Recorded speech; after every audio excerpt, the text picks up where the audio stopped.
Back on Palm Sunday, I started having a conversation. I always like to have a theme that I like to look at throughout all of Holy Week because there's just so much good stuff there. And the theme I wanted to look at, and we've started looking at, is this theme of God's wisdom versus human wisdom. And on Palm Sunday, we talked about God's wisdom versus the wisdom of the crowd. And yesterday, on Maundy, Thursday, we talked about God's wisdom versus the wisdom of the apostles. Tonight, I want to talk about God's wisdom versus the wisdom of those in power. Why?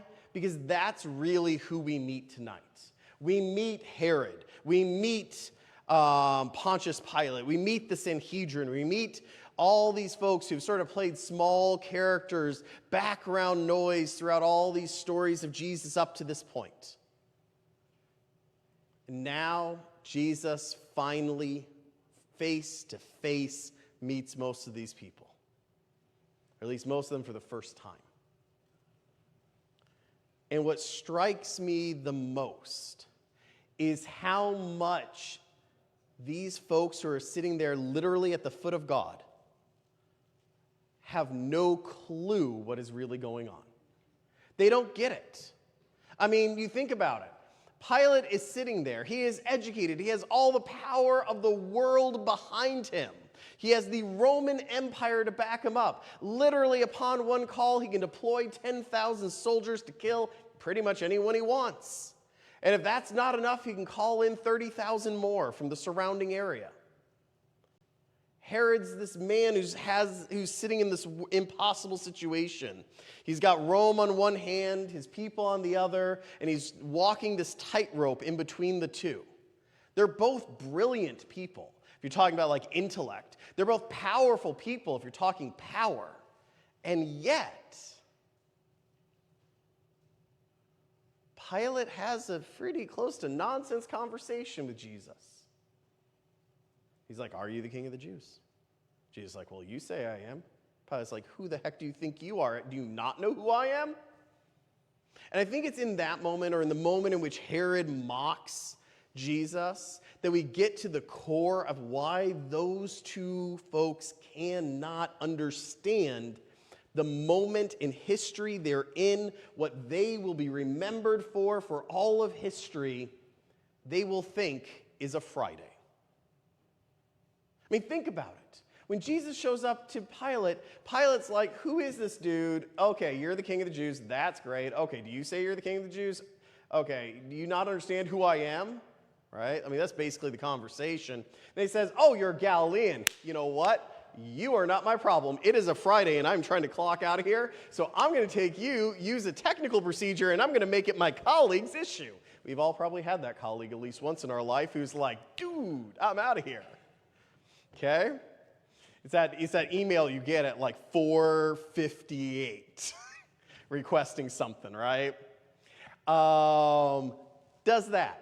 Then, of course, Herod mocks Jesus and then puts a robe on him. Is like, thanks for the white elephant gift, but guess what? I found a way to get it back to you right in time for it to ruin your Friday night. Okay? They become friends over this. He's a joke to them. He's a white elephant gift to them. They simply don't get it. And the reason they don't get it is because they have fallen into arrogance. We've all seen that, right? We've seen the person who's excelled at something. And because they think they excelled at one thing, they think they've excelled at everything. My favorite example of that is when you go to seminary, you meet all these theologians, and they're really smart people. They're really bright people. They're overall really good people. However, as very smart people are often led to do, they may be great Johannine scholars. I mean, scholars of the Gospel of John. And then they think, "Hey, you know what I should do because I'm so very, very smart? I should write a book in economics." Have they ever had a class in economics? No. Did they stop and talk to their colleague who's an economist? Oh, no, wouldn't do that. That's insane, right? They wouldn't go out there and do these things. They just write one because they're really smart. And then when the economist goes and says, yeah, that's nonsense in my field, what do they say? They go, "Well, I'm a very important person here." right? Now, it's not just in academia. I'm just picking on them for a moment. But you've probably seen it all sorts of places in your life, right? The person who thinks they're an expert because maybe they're really good at something, and they try to be an expert on everything. And they forget that, like all humans, we're all good at some things, and we're all not good at others. I talk a lot about balance. I think a lot of a good spiritual life is about balance. And arrogance is a way of being out of balance. Okay? Being a doormat is the out of balance on the opposite side of the spectrum, okay? Humility is what it means to be in balance. And we talk about that a lot as Christians, right? We talk about Christian humility. We do not mean be a doormat. A doormat looks at themselves and says, I'm worthless. I'm lousy at everything. So I'm not going to stand up for myself. It's going to beat myself here about all the things I've done wrong. That's not what Christianity wants. That's not who Jesus is. He's standing up for himself. He is sassing back at Pilate, if you're not catching that one, right? He's speaking up. He's pushing back. When we talk about humility, that's not what we're talking about. That is being a doormat. What Pilate and Herod are, they're on the other side. They're arrogant. Because they say, I'm powerful, I'm smart, I'm educated, I'm intelligent, I'm ahead of the world, therefore I know everything about everything, even though they really clearly don't. True Christian humility, the true humility that keeps us open to hear the voice of God and the voice of the other, is one where you know what you're good at and know when you know what you're talking about, but also know what you're not good at and know when someone else's opinion might be from a place of greater wisdom than yours. Easy example from my own life. My wife does not let me touch her tools.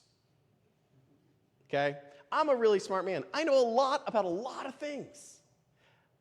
I know very little about what to do with a tool if you put one in my hand. My basic solution to most things is they need to go together and they're wood. That's what nails are for, right? And if one doesn't work, then 20 will. My wife has informed me this is not a life strategy. Okay? I know what I know. I know what I don't.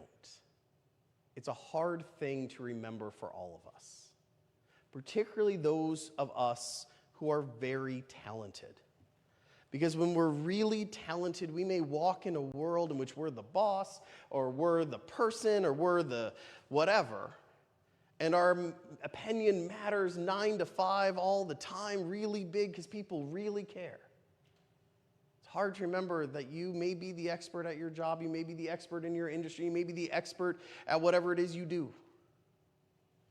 But no one is an expert at everything. No matter how brilliant you are, you could be a rocket scientist. Your barista probably knows more about coffee than you do. You could be the best engineer in all of history. You could be able to build anything. Your barista still does know more about your coffee and how to run it and how to make it and how to do it. That's why your barista deserves respect, deserves dignity. It's why one of the things I always try to tell everyone is if your waiter or waitress pushes back on you of don't get that, you should listen. They may know things you don't.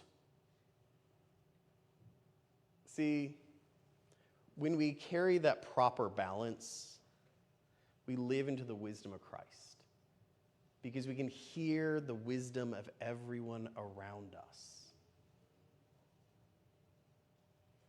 including both ourselves and the world, and what God may be telling us either way. Amen.